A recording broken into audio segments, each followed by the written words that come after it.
Hello and welcome to the Bar Studio School. I'm Oliver Bennett. And I'm Laura Snook. Today we are here interviewing Dom Tristram from the Green Party in preparation for the local elections. So hi Dom, thank you for joining us today. Thank you. So which ward are you planning on standing for in the upcoming elections? I will be one of two candidates we have standing in Odd Down, which is this ward that your school is in. Okay. Do you feel that the closure of the Bath police station has affected our community? Very much so, yes. All police cuts have affected pretty much everywhere, and we've lost 20,000 police since 2010. Obviously, in a city, it's crazy that there isn't a police station. I don't know if you guys live locally, but we've had a spate of vandalism in Odd Down. Just sort of gangs going on the rampage and just smashing cars, and the statue outside the church over there was knocked over. So that's not... You can't always say that's because there's no police station, but because it takes a while for the police to get up here and there's not enough police anyway, then I think it sort of emboldens people who want to cause trouble. Yeah. It's well known that you are interested in our National Health Service. What is your view on the fact that half of the 11,482 children who need treatment for their mental health have waited more than 18 weeks following their initial assessment? Well, obviously it's terrible. I don't think anyone's going to defend that. Again, this is all down to underfunding. Mental health services for all ages have suffered, but of course in young people it's particularly important because it might be the first introduction those people have to receiving help for any issues they have, whereas adults might have benefited from when the services were better when they were younger. So you need that initial treatment, you need that initial diagnosis before you even get onto a sort of treatment program. And for that not to be there is terrible, obviously. People are really suffering. There's no way around it other than increasing the amount of money and people working in it. People cost money, and there's not enough money.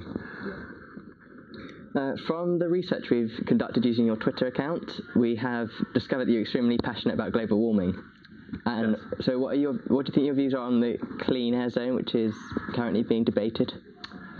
Well, the two are linked but aren't quite the same. Obviously, we are at the start of the sixth extinction event of this in the world. It's crazy that people aren't talking about the fact we're losing a species every 5 minutes, and that's the best guess. We're probably losing more than that. And in 100 years, we're scheduled to have no species left at all. This should be something that people are massively panicking about. Nobody seems to be. People sort of accept it, or a lot of the parties just accept it and then go, oh, but what can you do? And they carry on talking about things like expanding airports, which is we're the only party against airport expansion because it's literally going to kill the people who are alive now. People your age are going to be alive when the insects are due to die out. When the insects die out, there'll be no food. And these are massive, massive problems. Everyone's just shoving under the carpet. The air quality in Bath is obviously not climate change as such, but it's to do with pollution. And again, people know that air pollution kills people. It kills 40,000 people in this country. Their deaths are associated with air pollution. And yet, if people are asked to maybe pay a bit of money to drive their car into Bath, they get up in arms about it. The reality is we're going to have to stop cars driving into Bath. How do we do that? We either stop cars driving full stop, or we start charging money. It's one or the other. You can't say don't do anything. We're the only party to have actually published our response to the CAS consultation, and we say it doesn't go far enough. We would actually like to see all diesel cars pay money because it's, in this instance, diesel is the thing that causes the nitrogen oxides, which are the health issue, but we'd actually like to see a massive reduction in all car travel. And the only way to do that is to make it either too expensive or too inconvenient for people. So do you feel that because the current proposed agreements felt like they were targeting people who maybe couldn't afford a newer car, what is your view on that? It's a common criticism that it targets lowest paid because what people don't say is the lowest paid people in this country don't have cars. Actually, when you look at people who take taxis, the vast majority of people who take taxis are the very lowest income people because they can't afford to maintain a car. So it's not true to say that actually it's the lowest paid who will suffer most. Of course it will affect some people on lower incomes, of course. But the thing is, what's the alternative? We either do something based on income where we tax richer people more money to drive, which I'm completely in favour of, but the council doesn't have that power. And the council's been told, you must cut pollution. It's the law, you haven't got any choice. There's only so many ways they can do that, and there's only so many powers they have.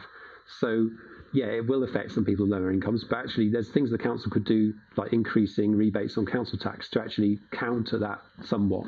So it's not like taxing or charging cars is always going to hurt people, because you could actually, if you wanted to, do something about it. What would you like to do if you did come into the local council? What would you like to do with regards to the air pollution? I think the council needs more people who say it as it is. I mean, you get lots of people, and naming names, you get people like the Lib Dems who will criticise the Tories for saying, well, you know, the air zone plans came out and Lib Dems said, oh, this is terrible, we oppose it. But they didn't actually say what they would do. You need people who are going to sit down and say, like we will, we need to do something. It's not going to be fun, but we've got to do it. I mean, it's not going to be popular with everyone, but you need politicians who are going to take that on the chin and say, yeah, you're not going to like this, but actually it's that way your kids are going to die. You know, it comes down to that sort of thing. There's literally people dying of diseases which are to do with the air quality, and people are saying, oh yeah, but you can't charge people a bit of money to drive into town. You know, by all means, as I say, exempt people who have to drive into town. But when you look at the figures of the traffic in Bath, most of it is people on their own in a car who are perfectly able-bodied who could get the bus or walk. And that's the truth. You know, people are lazy.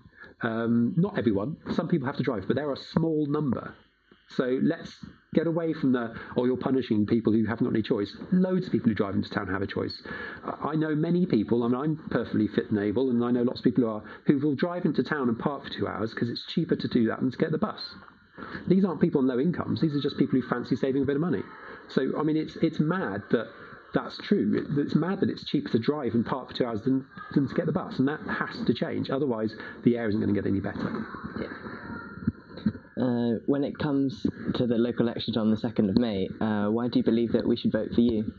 Because we're the only party actually talking about the really crucial thing, which is, again, this the climate catastrophe we're going under. You know, people are saying, oh, what can the local council do? Well, everything the council does should be informed by the fact that actually our current model is unsustainable. There's no point talking about jobs in 20 years' time when actually in 20 years' time, who knows what the world will be like? You know, we're talking, as I say, about a mass extinction of all the animals. We've lost 60% of all the animals in my lifetime. 60% dead, gone. Like, that's a huge reduction, and people know it. It's true, but they don't do anything about it. We need a council who's going to be starting to plan around this, saying, well, actually, what are we going to do when we have to sort of start planning for people not being able to get enough food? What are we going to do when climate change means that the centre of Bath is flooding all the time? You know, you can't just ignore these things. We need councillors who start planning now and start addressing these things, start educating people, start doing things like making schools self-sufficient in power, like put solar panels on all the schools. Why isn't that true now? It's absolutely crazy that these things are just ignored. So that's on top of all the things like social justice and helping the NHS. I mean, you know, lots of parties say they believe about those, you know, those things should be handled, and of course I believe most of them they have their hearts in the right place, but they are ignoring the big elephant in the room, which is actually there's this massive problem that nobody is talking about, and we need councillors who talk about it. Well, thank you very much for coming to see us today. It's been very insightful. No problem. It's a pleasure. Yeah, thank you.